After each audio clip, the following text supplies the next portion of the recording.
Namaste. Welcome to the Shinto's yoga experience with Shinto self-empowerment. I'm Zanoni Snowflake. The body keeps the score. Mind, brain and body in the transformation of trauma by Bessel Van Der KolK. Fascinating, hard to put down and filled with powerful case histories. The most important series of breakthroughs in mental health in the last 30 years. Norman Deutsch, author of The Brain That Changes Itself. No, that's Daniel Amen. New York Times bestseller. The effects of trauma can be devastating for sufferers, their families and future generations. Here, one of the world's experts on traumatic stress offers a bold new paradigm for treatment, moving away from standard talking and drug therapies and towards an alternative approach that heals mind, brain, and body.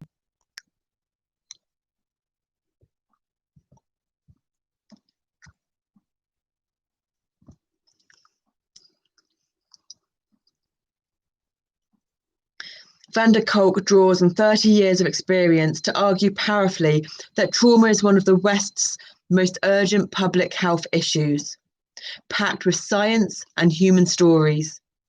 New Scientist.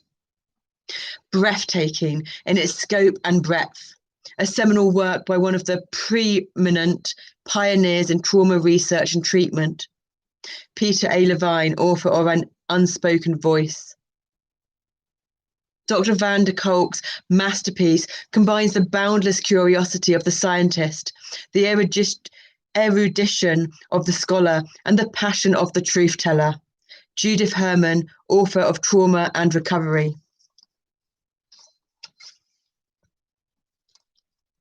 There's more quotes and good feedback there. About the author. Dr. Bessel Van Der KolK is one of the world's foremost experts on traumatic stress. He is the founder and medical director of the Trauma Center in Boston, USA, and director of the Complex Trauma Treatment Network.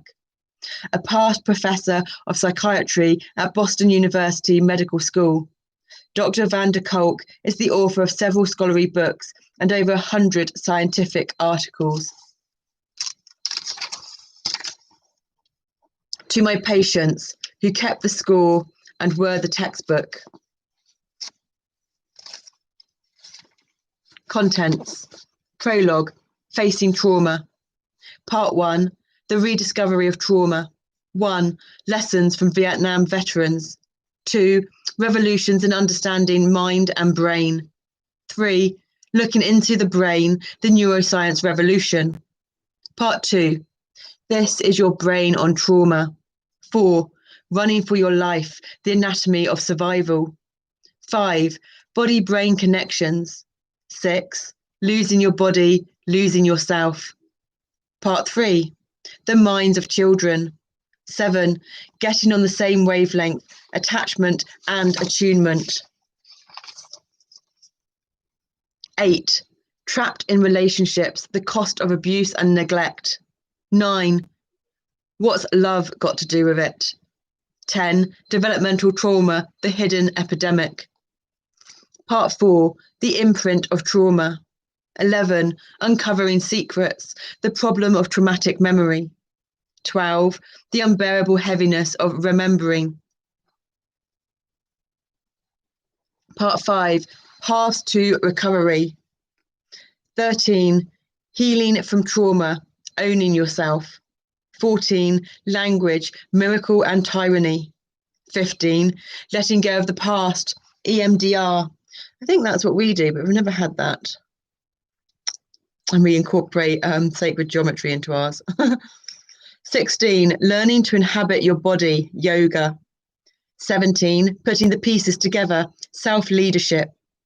18, filling in the holes, creating structures. 19, rewiring the brain, neurofeedback. 20, finding your voice, communal rhythms and theatre. Epilogue, choices to be made. Acknowledgements. Appendix, consensus proposed criteria for developmental trauma disorder. Resources, further reading, notes indexed. The body keeps the score. Prologue, facing trauma. So the writing's just gone really small, so you have to bear with us. 1 does not have to be a combat soldier or visit a refugee camp in Syria or the Congo to encounter trauma. Trauma happens to us, our friends, our families, and our neighbours. Research by the Centers for Disease Control and Prevention has shown that 1 in 5 Americans was sexually molested as a child. 1 in 4 was beaten by a parent to the point of a mark being left on their body. And 1 in 3 couples engages in physical violence. A quarter of us grew up with alcoholic relatives, and 1 out of 8 witnessed their mother being beaten or hit. As human beings, we belong to an extremely resilient species. Shiver me tingles. Since time immemorial, we have rebounded from our relentless wars, countless disasters, both natural and man-made, and the violence and betrayal in our own lives. But traumatic experiences do leave traces, whether on a large scale, on our histories and cultures, or close to home, on our families, with dark secrets being imperceptibly passed down through generations. They also leave traces on our minds and emotions, on our capacity for joy and intimacy, and even on our biology and immune systems. We were always getting ill. Trauma affects not only those who are directly exposed to it, but also those around them. Soldiers returning home from combat may frighten their families with their rages and emotional absence. The wives of men who suffer from PTSD tend to become depressed, and the children of depressed mothers are at risk of growing up insecure and anxious. Having been exposed to family violence as a child often makes it difficult to establish stable, trusting relationships as an adult. Trauma, by definition, is unbearable and intolerable. Most rape victims, combat soldiers, and children who have been molested become so upset when they think about what they experienced that they try to push it all out of their minds, trying to act as if nothing happened and move on. It takes tremendous energy to keep functioning while carrying the memory of terror and the shame of utter weakness and vulnerability. While we all want to move beyond trauma, the part of our brain that is devoted to ensuring our survival, deep below our rational brain, is not very good at denial. Long after a traumatic experience is over, it may be reactivated at the slightest hint of danger and mobilize disturbed brain circuits and secrete massive amounts of stress hormones. This precipitates unpleasant emotions, intense physical sensations, and impulsive and aggressive actions. These post-traumatic reactions feel incomprehensible and overwhelming.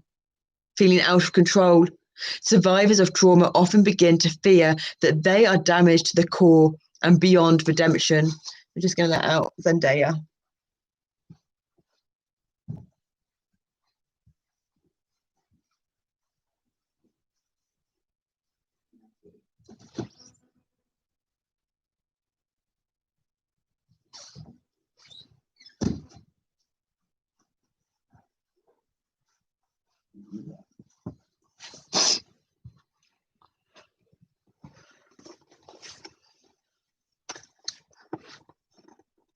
The first time I remember being drawn to study medicine was at a summer camp when I was about 14 years old. My cousin Michael kept me up all night explaining the intricacies of how kidneys work, how they secrete the body's waste materials and then reabsorb the chemicals that keep the system in balance. I was riveted by his account of the miraculous way the body functions. Later, during every stage of my medical training, whether I was studying surgery, cardiology, or pediatrics, it was obvious to me that the key to healing was understanding how the human organism works. When I began my psychiatry rotation, however, I was struck by the contrast between the incredible complexity of the mind and the ways that we human beings are connected and attached to one another, and how little psychiatrists knew about the origins of the problems they were treating. Would it be possible one day to know as much about brains, minds, and love as we do about other systems that make up our organism? We are obviously still years from attaining that sort of detailed understanding. But the birth of 3 new branches of science has led to an explosion of knowledge about the effects of psychological trauma, abuse, and neglect. Those new disciplines are neuroscience, the study of how the brain supports mental processes. Just the simple act of searching for something to be grateful for. You can have the darkest effing life going and not even find anything to be grateful for. The simple act of attempting to find something to be grateful for produces serotonin in the brain. No symptoms, no side effects. Developmental psychopathology, the study of the impact of adverse experiences on the development of mind and brain, and interpersonal neurobiology, the study of how our behavior influences the emotions, biology, and mindsets of those around us. Research from these new disciplines has revealed that trauma produces actual physiological changes, including a recalibration of the brain's alarm system, an increase in stress hormone activity, and alterations in the system that filters relevant information from irrelevant. We now know that trauma compromises the brain area that communicates the physical, embodied feeling of being alive. These changes explain why traumatized individuals become hypervigilant to threat at the expense of spontaneously engaging in their day-to-day lives. They also help us understand why traumatized people so often keep repeating the same problems and have such trouble learning from experience. We now know that their behaviors are not the result of moral failings or signs of lack of willpower or bad character. They are caused by actual changes in the brain. This vast increase in our knowledge about the basic processes that underlie trauma has also opened up new possibilities to palliate or even reverse the damage. We can now develop methods and experiences that utilize the brain's own natural neuroplasticity to help survivors feel fully alive in the present and move on with their lives. There are fundamentally 3 avenues. 1, top down by talking. RE, connecting with others and allowing ourselves to know and understand what is going on with us, while processing the memories of the trauma. 2, by taking medicines that shut down inappropriate alarm reactions, or by utilizing other technologies that change the way the brain organizes information. And 3, bottom up, by allowing the body to have experiences that deeply and viscerally contradict the helplessness, rage, or collapse that result from trauma. Which one of these is best for any particular survivor is an empirical question. Most people I've worked with require a combination.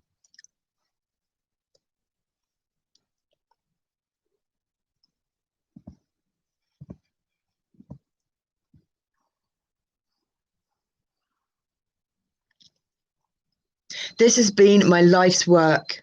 In this effort, I have been supported by my colleagues and students at the Trauma Centre, which I founded 30 years ago. Together, we have treated thousands of traumatized children and adults, victims of child abuse, natural disasters, wars, accidents, and human trafficking. People who have suffered assaults by intimates and strangers. We have a long tradition of discussing all our patients in great depth at weekly treatment team meetings and carefully tracking how well different forms of treatment work for particular individuals.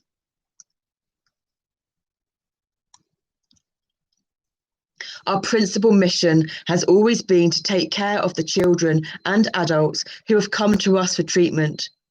But from the very beginning, we also have dedicated ourselves to conducting research to explore the effects of traumatic stress on different populations and to determine what treatments work for whom.